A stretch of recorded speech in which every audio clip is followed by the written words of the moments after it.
Halo, selamat pagi. Kembali lagi di Lombok Gila Channel. Di video kemarin kita sudah menceritakan tentang uh, aktivitas sehari-hari yang ada di kampung kami atau di dusun kami. Dan sekarang di video kali ini kami akan menceritakan tentang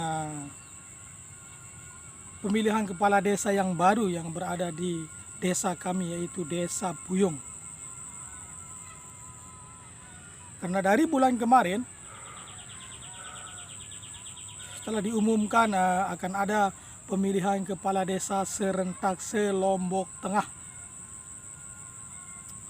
dan informasi kemarin akan dilaksanakan pada bulan Agustus, tanggal 23 bulan Agustus, tetapi karena ada mungkin sesuatu dan lain hal dimundurkan ke tanggal 31 Agustus bulan ini dan tahun ini 2022.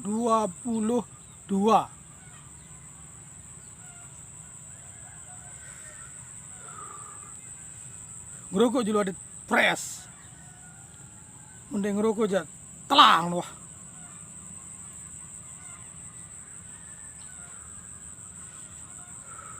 Dan dari kemarin juga bakal calon telah mendaftarkan diri dan juga bakal calon melakukan belusukan untuk memenuhi persyaratan dari persyaratan pemilihan kepala desa atau persyaratan menjadi bakal calon kepala desa, yaitu mulai dari KTP, dukungan, silaturahmi dan segalanya. Pertama dulu ada 7 bakal calon yang mencalonkan diri di Desa Puyung, yaitu pertama dari dusun Bangka Tengah, yaitu saudara Mahnun. Kedua dari dusun Lingkung Daya, itu saudara Paizin dan juga saudara Sapri dari dusun Bun Sumpa. Dan selanjutnya dari dusun Otak Desa, yaitu Haji Sahri. Dan selanjutnya juga dari dusun Lingkung Lau, yaitu Farhan. Dan Lingkung Daya juga mempunyai 2 bakal calon, yaitu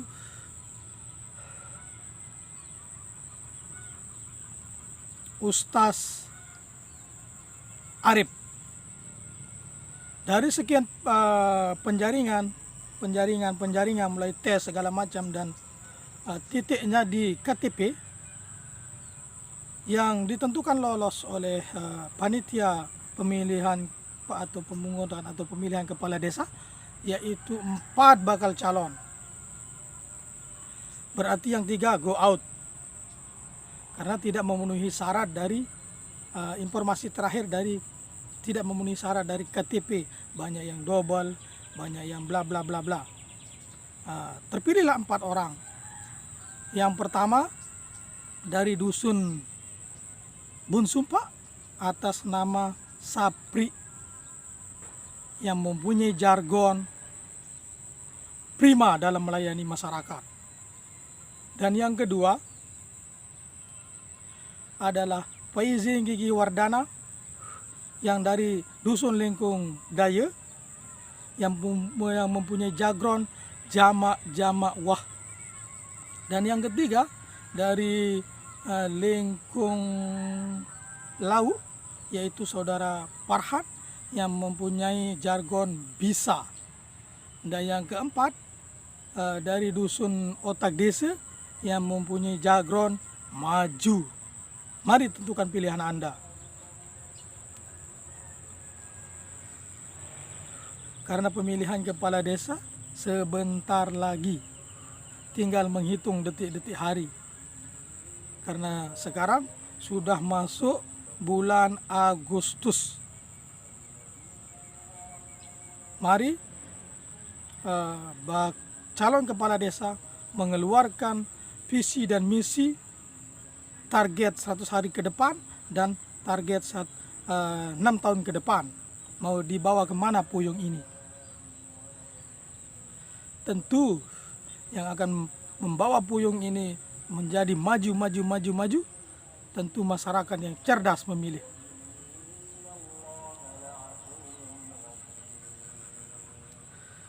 Karena pilihan Anda menentukan masa depan Puyung ke 6 tahun ke depan, mundur atau maju. Semua calon ini punya stabilitas yang bagus. Semua calon ini punya keinginan yang bagus. Semua calon ini mempunyai jiwa kepemimpinan. Itu adalah perkataannya ketika kampanye. Tapi kita buktikan nanti setelah dia menjabat menjadi kepala desa. Benar atau tidak tergantung kecerdasan Anda. Karena Puyung ini adalah kota paling tua atau bisa dikatakan desa paling tua, bisa dikatakan desa amak dari desa-desa yang lain. Karena dulu desa-desa yang lain yang ada, sebagian yang ada di Jonggat adalah berdesa atau berkepala desa atau berdesa di desa Puyung. Contoh kecilnya Dusun Gemal, Dusun Nyerot, Dusun Barijula, desa Nyerot, desa Barijula, desa Nyerot dan sebagainya. Bahkan Puyung pun punya tanah pecatu di desa Barijula. Itu membuktikan bahwa Puyung ini dulu luas. Setelah terjadi pemekaran atau pemecahan, dijadikanlah desa-desa baru. Tapi menurut pandangan saya, selama saya tinggal di Puyung dan saya asli orang Puyung, boleh dikatakan Puyung ini tertinggal dari desa-desa, dari anak desa-desanya yang terdahulu.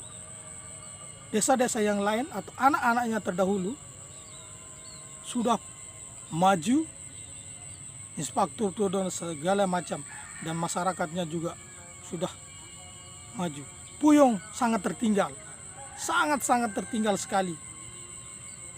Itu harapan kita kepada kepala desa yang baru. Mudah-mudahan bisa membawa Puyung dengan nama Puyung yang dahulu.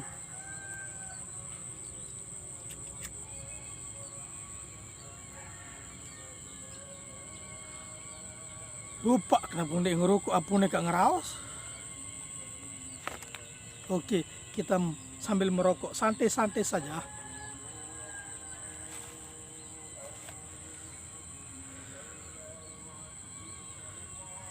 Dan sekarang kepala desa itu atau kepala desa yang baru di Puyung mempunyai segala macam segelumit permasalahan dan PR. Setelah saya turun ke lapangan dan langsung mencari apa permasalahan yang ada di Puyung, dan saya mengambil dari sumber teman kerabat yang mengerti, yang tahu, yang paham Puyung ini loh permasalahannya, begini loh penyelesaiannya.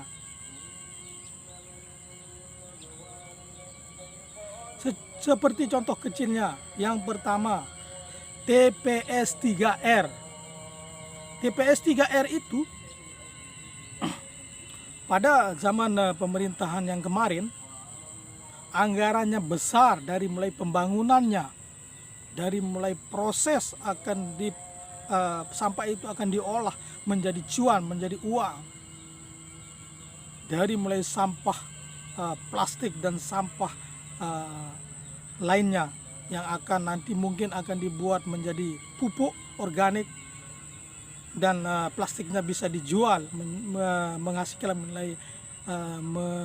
nilai ekonomi kepada masyarakat Puyung sekitarnya. Dan nanti juga karyawannya akan diambil dari warga sekitar atau warga Puyung yang mempunyai skill dan yang pengangguran.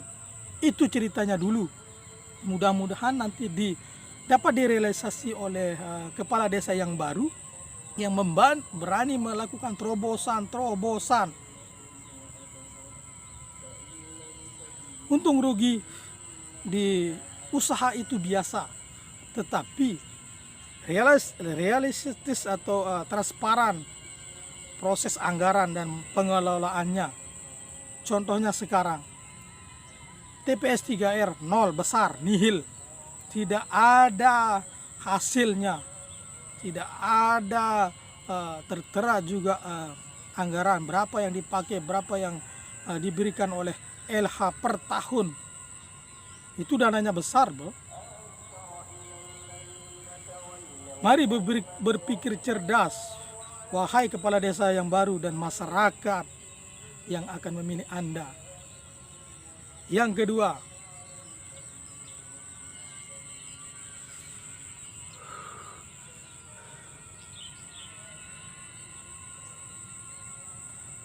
danau atau Kokoh Kelebut. Danau atau Kokoh Kelebut itu adalah salah satu ikon berdirinya nama Puyung menurut prasejarah zaman dahulu kala yang diceritakan oleh tetangga, saudara, nenek moyang kita terdahulu. Kita pernah didongengkan dengan masalah Kokoh Kelebut. Alhamdulillah Kokoh Kelebut sekarang sudah bagus, tidak seperti dulu. Tetapi alangkah baiknya kepala desa yang baru berani memoles lagi, membuat indah Kokoh Kelebut, akan masyarakat luar atau masyarakat sekitaran Puyung nanti dapat menumbuhkan cerita-cerita yang bagus tentang Kokoh Kelebut atau Puyung lebih khususnya. Yang ketiga, standplat yang ada di desa Puyung yang berlokasi di timurnya Masjid Jami, masjid terbesar di Puyung atau ibunya masjid-masjid yang ada di desa Puyung, atau lebih tepatnya di perempatan Puyung sebelah kiri jalan kalau kita dari arah Praya. Dulu standplat itu digunakan pada zaman dulu karena banyak Cidomo, digunakan di sana tempat Cidomo parkir atau tempat Cidomo menunggu penumpangnya. Dan di sana juga tersedia berbagai macam jajanan tradisional khas Lombok yang dijajakan oleh ibu-ibu pedagang yang dari Puyung sampai detik ini, sampai sekarang. Dan juga di sana tertera dilarang parkir mobil, dan pada kenyataannya Anda bisa lihat sekarang.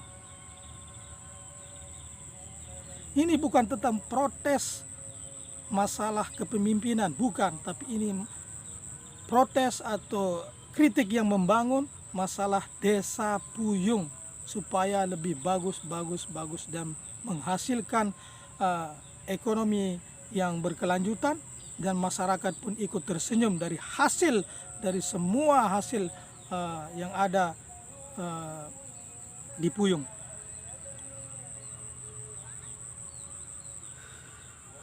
Kami kasihan ketika kami berkunjung ke pedagang-pedagang yang ada di standplat itu. Seringkalilah saya belanja di sana, ada warung yang agak pojok, ibu-ibu tua yang berjualan. Saya sering belanja di sana. Makanannya enak, pelayanannya bagus. Tetapi kadangkala ketika saya sepintas lewat,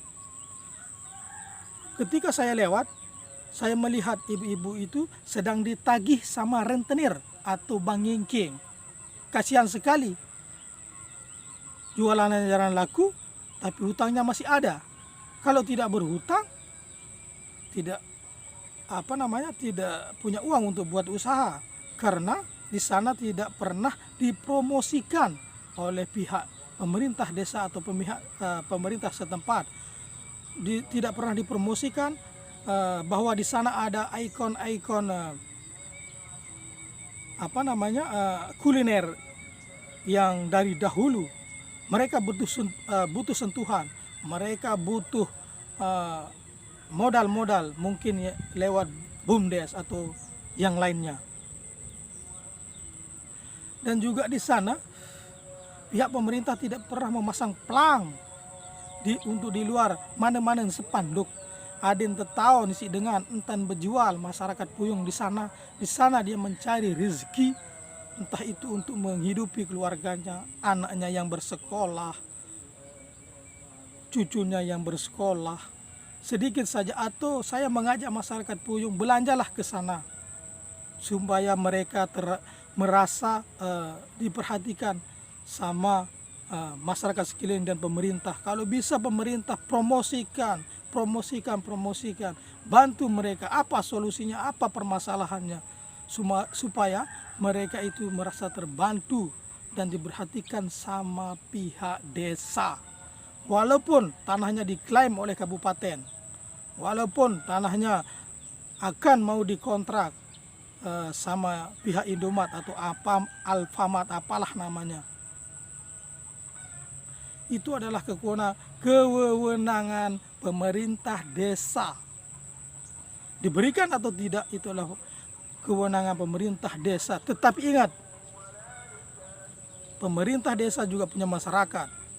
Kalau pemerintah desa tidak berkomunikasi dengan masyarakat musyawarah, saya siap demonstrasi untuk tidak memberikan lahan itu dikontrak sama pihak Indomaret atau Alfamart atau apalah namanya, bisnis-bisnis yang lain, yang bisnis yang tidak menguntungkan bagi masyarakat Puyung setempat. Yang keempat, lupa yang keempat atau kelima. Yang keempat, merokok sambil santai.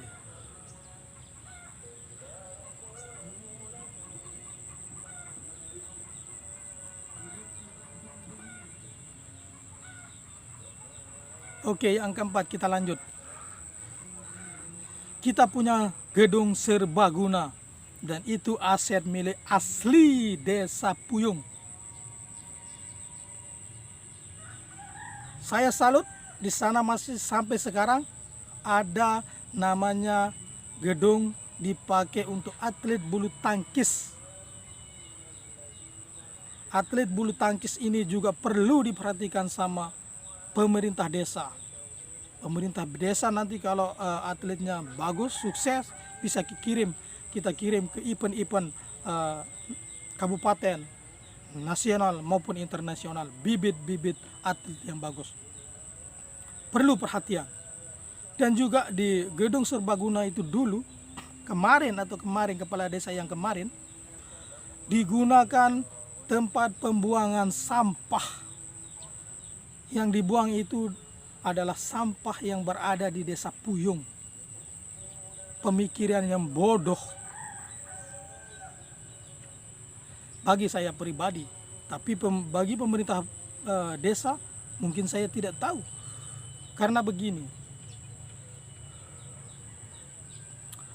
kita sudah punya TPS 3R, tempat pembuangan sampah. Kenapa tidak dimaksimalkan? Ada apa? Mengapa? Itu yang jadi pertanyaan kita. Makanya pemerintah desa membuang sampah di tempat gedung serbaguna, dan masyarakat sekitar komplain karena baunya, ada yang sakit dan segala macam. Dan tidak eloknya lagi, boleh dikatakan di sana adalah fasilitas umum untuk desa atau fasilitas ikon desa Puyung yang sangat dekat sekali dengan kotanya Puyung atau kota desa. Malu, sebelahnya ada SMP, sekolah SMP. Malu kita dengan baunya, malu kita dengan segala tidak teraturnya tempat itu. Dan saya menyarankan untuk kepala desa yang baru, siapapun yang terpilih, siapapun yang naik, siapapun yang bisa menjadi kepala desa yang baru,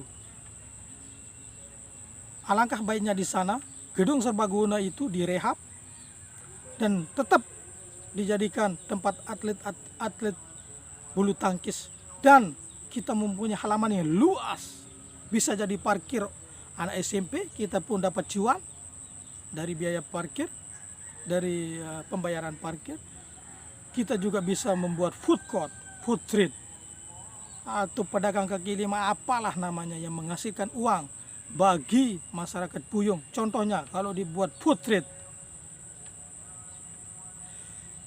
di sana akan bisa menampung jiwa-jiwa pengusaha yang dari 16 dusun di desa Puyung ini. Karena kita mempunyai 16 dusun. Karena orang Puyung ini kreatif di bidang kuliner dan lainnya.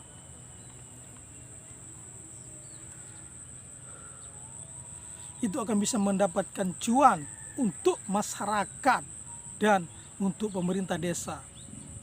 Karena pemerintah desa akan dapat cuan dari pajak jualan itu.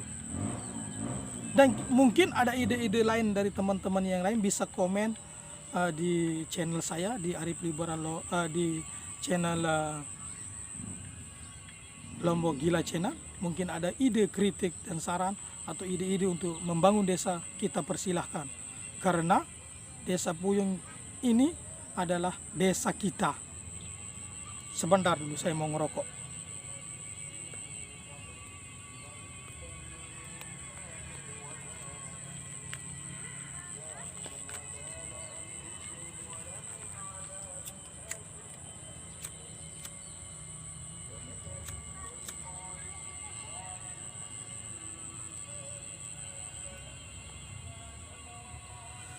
Nice cigarette, bro. In the morning time.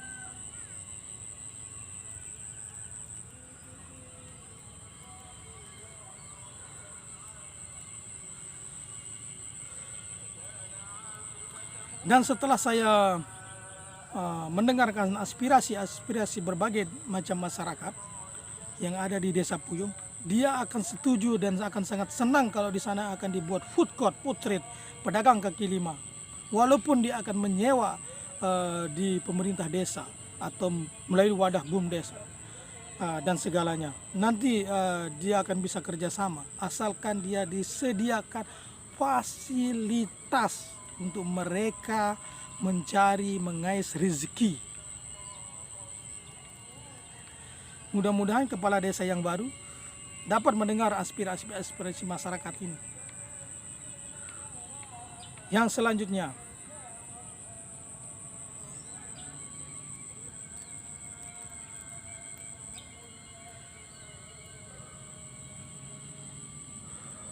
Puyung juga mempunyai Pogdarwis atau desa wisata, di mana desa wisata itu dulu pernah berkembang atau terkenal yang berlokasi di Bendungan Babilonia dulu. Karena seiringannya zaman atau perkembangan hari ke hari, desa wisata itu agak tidak berkembang karena kita terhalang namanya debit air yang dari BWS. Makanya kita mundur dan kita buat lagi tempat ikonnya di Kerembeng, di dusun Kerembeng. Itu pun tidak jalan karena tertempa COVID-19 atau COVID-19 atau Corona. Jadi jamak Corona nih. Dan sekarang kita berpusat di dusun Bunbau, dusun terpojok di desa Puyung. Mungkin banyak yang tidak tahu dan banyak yang tidak tahu menau tentang dusun Bunbau, karena Puyung yang notabene besar, dan sebagian masyarakat juga hanya tahu Puyung itu hanya di seputaran perempatan Puyung saja. Jangan salah, Puyung kalau kita mulai membagi Puyung dari perempatan Puyung. Perempatan Puyung ke barat adalah perbatasannya di dusun Gubuk Punik, tetapi gubuknya adalah Gubuk Al-Abror. Ingat, Pertamina Puyung itu bukan termasuk Puyung, tetapi dia itu adalah perbatasan Desa Nyerot.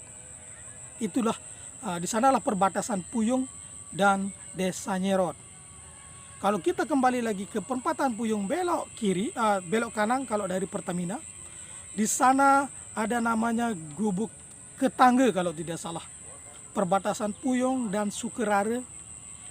Sebelah kanannya itu adalah Desa Puyung. Saya telah mendengarkan aspirasi teman saya yang di sana. Katanya mereka itu tidak pernah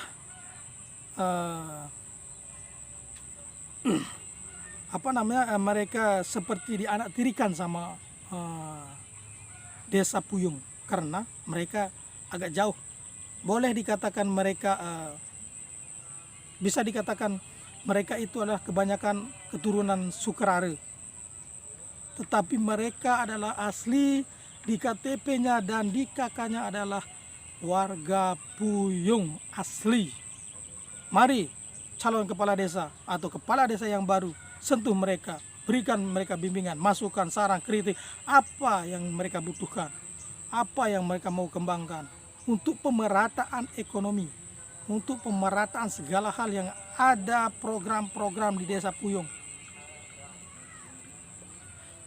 Kita balik lagi ke perempatan Puyung. Dari perempatan Puyung menuju timur, paling timur, di sana ada pembangunan baru, Poltekpar, kantor bupati yang baru, Poltekpar, Institut Pariwisata Negeri yang ada di Puyung sekarang, dan juga kantor bupati yang ada di Puyung sekarang. Itu Puyung, bukan Leneng, bukan Praia. Itu asli tapal batas tanah Puyung. Ingat itu. Dan kembali lagi ke sebelahnya Poltekpar, di sana sebelah baratnya itu, di sana ada namanya Dusun Waker. Dan kalau kita belok kiri ke sana, kita ketemukan adalah dusun paling terpencil, yaitu Dusun Bunbau, tempat ikon pariwisata atau ikon Pogdarwi atau ikon desa wisata yang sekarang. Tapi bukan ini saja ikonnya, bermacam dan di berbagai dusun-dusun ikonnya, tapi sekarang sedang proses pengembangan. Di sanalah dusun Bunbau. Ketika saya bercerita tentang Pogdarwis dan berada di dusun Bunbau sekarang, banyak masyarakat luas, apalagi masyarakat Puyung, tidak tahu di mana dusun Bunbau dan Bunbau itu masuk desa apa, masuk desa di mana. Mereka bingung. Kami menjelaskan secara perlahan-lahan, barulah mereka paham. Tapi tidak 100% masyarakat Puyung yang tahu dusun Bunbau berada di Desa Puyung. Dan sebelahnya lagi Desa Dasang Ketujur yang berbatasan dengan Desa Desa Batu Jai. Sama, mereka dusun terpencil. Kita tidak mengatakan mereka dusun yang tidak bagus, tapi mereka adalah dusun paling terpencil, paling pojok di Desa Puyung. Mereka butuh perhatian, mereka butuh infrastruktur jalan dan segala macam, supaya Puyung ini merata dari segi program-program desa yang ada. Jangan hanya di pusat kota-kota desa yang berada di Puyung saja. Saya berharap kepala desa yang terpilih nanti turun terjun langsung ke masyarakat. Jangan hanya duduk di kursi dan menerima laporan di kepala dusun, dan kepala dusun pun menerima laporan di RT. Bukan begitu zaman demokrasi sekarang. Bukan begitu cara mengayomi masyarakat yang ada di seputaran wilayah Anda atau di seputaran khususnya desa Puyuh. Bukan begitu. Turun. Bila perlu jarang di kantor karena Anda punya sekdes. Jarang di kantor, lihat apa pekerjaan mereka. Mereka dapat makan dari mana? Ada enggak anaknya yang yatim? Ada enggak masyarakat kita yang jumbo? Ada enggak mereka yang hari ini makan, besok tidak? Ada enggak mereka yang jadi pengemis? Ada tidak mereka yang tidak berkecukupan hidupnya? Nanti kita rumuskan bersama masyarakat bagaimana cara penyelesaian. Kita punya dana desa, kita punya penghasilan desa, penghasilan asli desa. Kita punya perusahaan-perusahaan yang mengontrak, yang buat usaha di desa Puyuh. Kita rangkul mereka semua bagaimana cara memecahkannya. Kalau dana desa itu tidak mampu untuk mensejahterakan mereka, kita harus berpikir luas. Mari kita datangkan investor, mari kita datangkan donatur untuk membangun desa Puyuh ini. Banyak hal, banyak cara. Tinggal kepala desa mengarahkan masyarakat atau bermusyawarah bersama masyarakat bagaimana menyelesaikan Puyuh ini. Tidak bisa kepala desa sendiri, tetapi kepala desa itu adalah pemegang hak yang telah resmi dari pemerintah. Kita masyarakat tinggal mengikuti arahan yang positif, bukan negatif. Puyuh ini kaya, Puyuh ini intelektual, banyak masyarakat Puyuh yang punya jabatan di luar negeri, di luar daerah, di wilayah Mataram, kota Prais, segala macam. Contoh kecilnya, almarhum Pak Sunarpi, dia itu pernah menjadi dosen di UNRAM. Juga sekda kita yang ada di NTB, dia orang Puyuh asli. Belum lagi yang kerja di perusahaan-perusahaan besar, orang-orang Puyuh yang jadi manajer. Dia nanti yang akan kita minta bantuannya mendatangkan pemikiran-pemikiran yang jernih untuk membangun Puyuh. Mari kita bersama-sama. Selanjutnya masalah Pogdarwis. Sekarang kita lagi pembenahan. Dari anggota Pogdarwis sering mengikuti pelatihan untuk menambah wawasan skill bagaimana caranya memajukan Puyuh atau Pogdarwis Puyuh atau desa wisata Puyuh supaya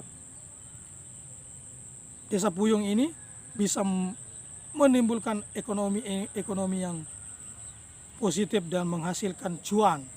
Kalau bahasa gaulnya sekarang, cuan, kepeng. Kalau cuan kita sudah banyak, Puyuh sudah makmur, gampang. Kita mau berdonasi, kita mau beramal, kita mau berhaji, gampang.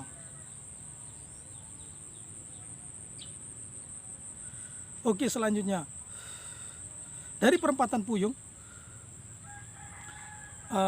dari arah Praia ke perempatan Puyuh, kita ke sebelah utara atau Daye. Di sana perbatasannya desa Puyuh antara dusun Taman Daye dan desa Bungkate. Di sanalah perbatasan Puyuh yang sekarang. Mereka juga butuh yang namanya sosialisasi atau rembuk atau musyawarah untuk membangun Puyuh tercinta. Karena saya yakin kepala desa yang mau menerima kritik saran dari masyarakat, saya yakin kepala desa yang jenius, energik. Jangan sampai dikritik langsung mau mempidanakan orang yang mengkritik. Sudah ada zaman, bro.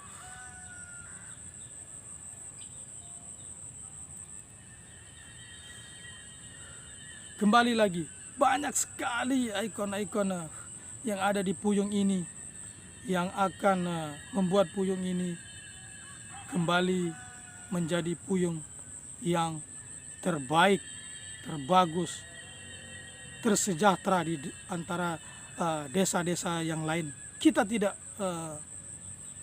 menjelek-jelekan desa-desa yang lain, tetapi ingat, Puyung ini adalah ibu dari desa-desa yang lain dahulu. Mari mempercantik, mari memajukan ibu desa kita.